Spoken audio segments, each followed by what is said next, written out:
हम सब एक खानदान है बाबा।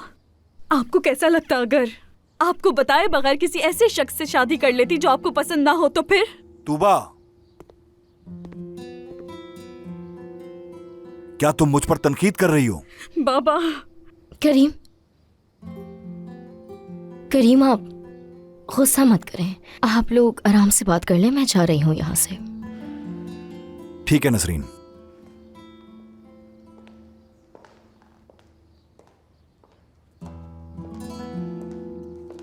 मैं आपको बस ये समझाने की कोशिश कर रही हूँ कि आपने क्या किया बाबा।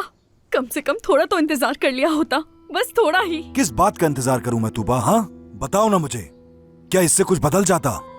और आप दोनों तो वैसे भी इस शादी में शरीक नहीं होते, सही कह रहा हूं ना? फिलिस 1 हफ्ते से इस घर में है और इस दौरान उसने पता नहीं क्या क्या देख लिया। अम्मी बस बहुत हो गया।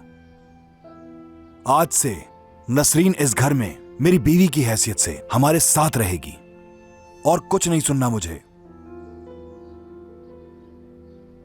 आप दोनों समझ गए ना?